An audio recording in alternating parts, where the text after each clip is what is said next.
भारत की सबसे प्राचीन और धार्मिक नगरी उज्जैन में बसा है महाकाल, जिसे हम हर युग में अलग अलग नामों से जानते हैं। अवंतिका, उज्जैनी, कनकशृंगा, ये सब उज्जैन के नाम रहे हैं। उज्जैन भारत के मध्य प्रदेश राज्य का एक प्रमुख शहर है, जहाँ पर मोक्षदायिनी क्षिप्रा नदी का प्रवाह होता है। जहाँ बसा है महाकाल का ये अद्भुत मंदिर, जो सिर्फ मंदिर नहीं है बल्कि आत्मा को हिला देने वाला स्थान है। यहाँ आकर आप अपने असली रूप से परिचित होते हैं। हेलो दोस्तों, स्वागत है आपका इसके मिस्टिक में। मेरा नाम है राहुल और आप देख रहे हैं शिव एक खोज, जहां पर भगवान शिव से जुड़े हुए मंदिरों में जाकर के मैं आपको बताता हूं उनसे जुड़ी हुई मान्यताओं के बारे में, उनसे जुड़ी हुई कहानियों के बारे में और उनसे जुड़ी हुई इतिहास के बारे में। और इसी सफर को पूरा करते हुए आज मैं आया हूं उज्जैन महाकाल में, और जो कि भारत के 12 ज्योतिर्लिंगों में से सबसे बड़ा ज्योतिर्लिंग माना जाता है और सबसे प्रसिद्ध ज्योतिर्लिंग है, जो कि मध्य प्रदेश में आपका स्थित है। और जैसे ही हमने यहाँ से एंट्री करी थी दोस्तों, आप मेरे पीछे देख सकते हो भारत माता का मंदिर यहाँ पे बना हुआ है, जो कि भारत माता को डेडिकेटेड है। हर रोज रात को 8 बजे यहाँ पर 3 मिनट 20 सेकंड का वंदे मातरम का गीत गाया जाता है। सभी लोग शांतिपूर्वक यहाँ पे खड़े होकर उस गान को सुनते हैं। तो दोस्तों चलिए चलते हैं महाकाल के सफर में, जहां पर महाकाल से जुड़ी हुई अनेक जानकारियों के बारे में हम पता करेंगे और आपको भी बताऊंगा कि इनसे जुड़ी हुई क्या मान्यताएं हैं। आज तक आपने जो भी वीडियोस देखी होंगी उन सब से हटकर होने वाली है, क्योंकि इसमें मैं आपको वो चीज़ नहीं बताने वाला जो कि सब लोग बताते हैं। आज मैं आपको इस वीडियो के माध्यम से आपको पूरी सही जानकारी देने वाला हूँ कि क्या महाकाल है, यहाँ के बारे में क्या मान्यता है और आप यहाँ पर आओगे तो आपको क्या क्या चीज़ें दिखने वाली हैं। तो चलिए मेरे साथ महाकाल उज्जैन के सफर में।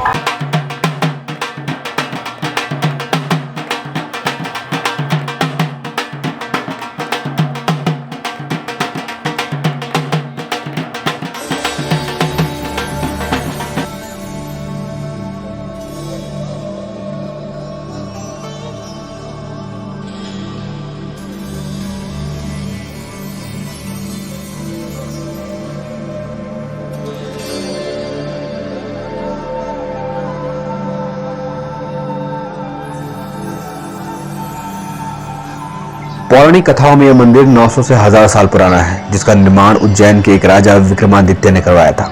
उज्जैन की हर कहानी में आपको राजा विक्रमादित्य की कहानी देखने को जरूर मिलेगी, क्योंकि वो एक ऐसे राजा रहे हैं जिन्होंने उज्जैन में 100 से भी ज्यादा सालों तक राज किया। इस मंदिर की खास बात यह है कि जो भी यहाँ पर दिल से आता है, दिल से शिव को मानता है और किसी भी दुखियारे का जल महाकाल के उस शिवलिंग को छू जाता है, तो उसे अपनी समस्या बताने की भी जरूरत नहीं होती। उसके कष्ट अपने आप ऐसे बह जाते हैं जैसे नदी के प्रवाह में कागज की नाव। उज्जैन आपकी सभी समस्याओं का एकमात्र इलाज है।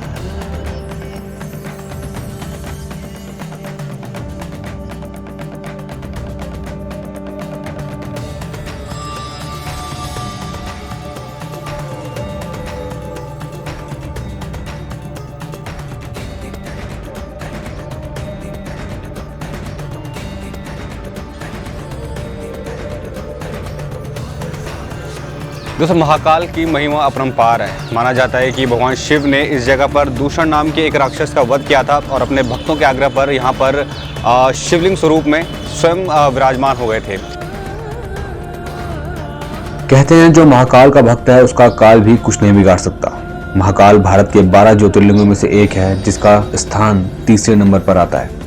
शिव पुराण के कोटि रुद्र संहिता में महाकालेश्वर ज्योतिर्लिंग की कथा का विस्तार से वर्णन किया गया है। कहते हैं दोस्तों कि इस उज्जैन यानी अवंतिका नगरी में एक बहुत बड़ा शिव भक्त ब्राह्मण वेदप्रिय रहता था, जिसके 4 बेटे थे और वह 4 भी भगवान शिव के बहुत बड़े भक्त थे। हर रोज पार्थिव शिवलिंग को बनाकर उसकी पूजा किया करते थे। और वहीं दूसरी तरफ रत्माल पर्वत पर एक दूषण नाम का राक्षस रहा करता था, जिसे ब्रह्मा जी से वरदान प्राप्त था और उस वरदान के अहंकार से वो सभी ब्राह्मणों को परेशान किया करता था। और वो अपने अहंकार में इस कदर डूब गया था कि वो सभी ब्राह्मणों को खत्म करने का उसने एक दिन विचार बना लिया। सभी ब्राह्मणों को पूजा करने से रोकना, उसे जान से मार देना और हर रोज धर्म कर्म के काम पर उनको बाधा डालना उसका रोज का काम हो गया था।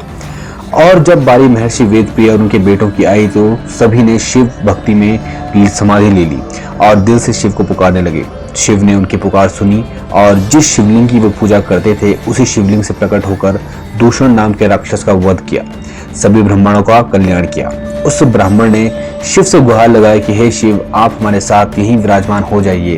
तो भगवान शिव शिवलिंग रूपी स्वरूप में उसी जगह पर विराजमान हुए, जिसे हम आज महाकाल के नाम से जानते हैं।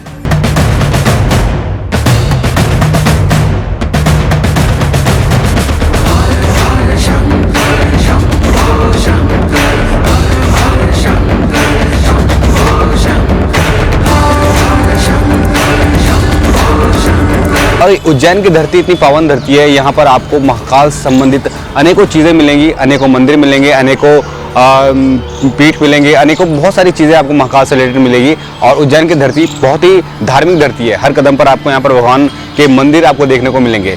लगातार मैं आपको अपनी मंदिरों की जर्नी आपको बताऊंगा। महाकाल का जो सफ़र है यहाँ से आज से शुरू होता है और आपको यहाँ के जितने भी ऐतिहासिक मंदिर हैं उन सब से मैं परिचित करवाऊंगा।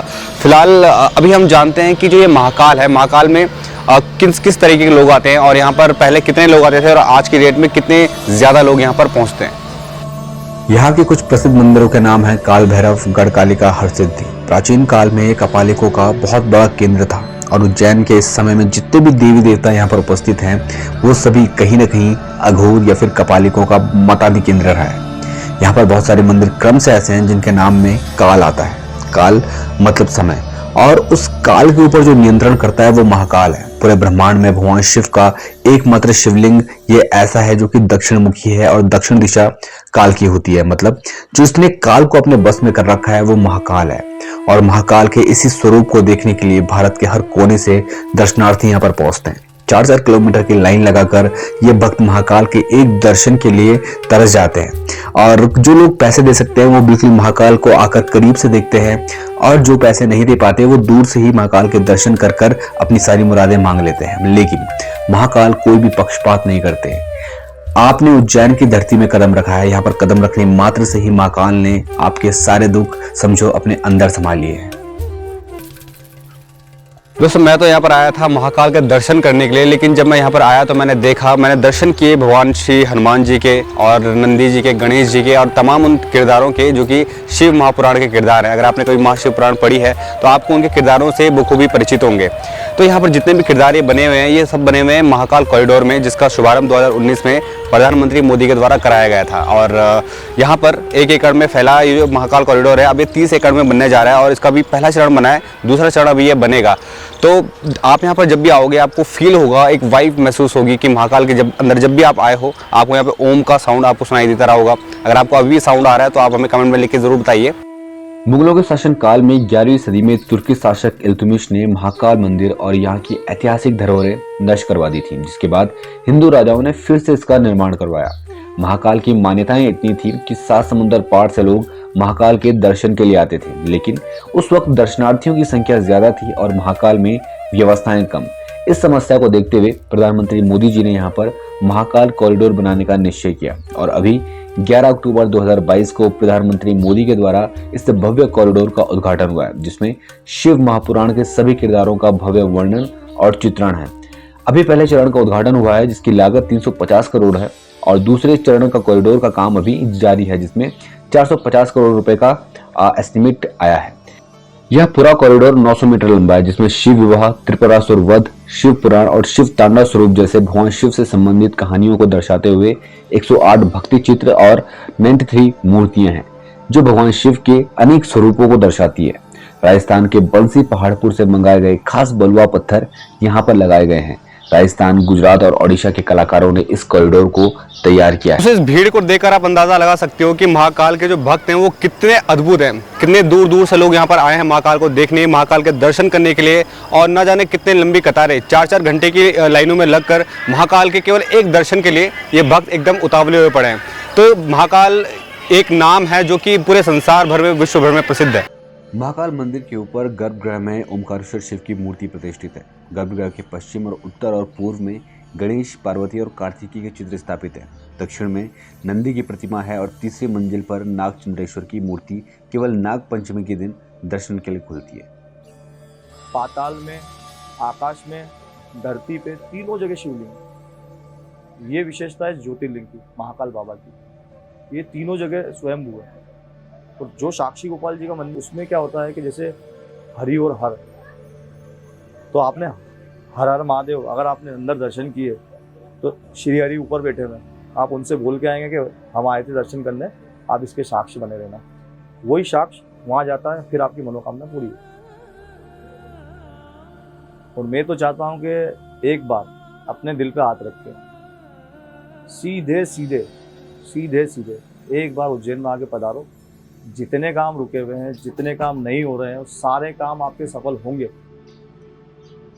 दोस्तों महाकाल का सफर अभी बहुत लंबा है, जहां पर कदम कदम पर ऐतिहासिक मंदिर और उनकी कहानियां हैं। आप बनी रहिए मेरे साथ, मैं आपको दर्शन कराऊंगा पूरे उज्जैन के।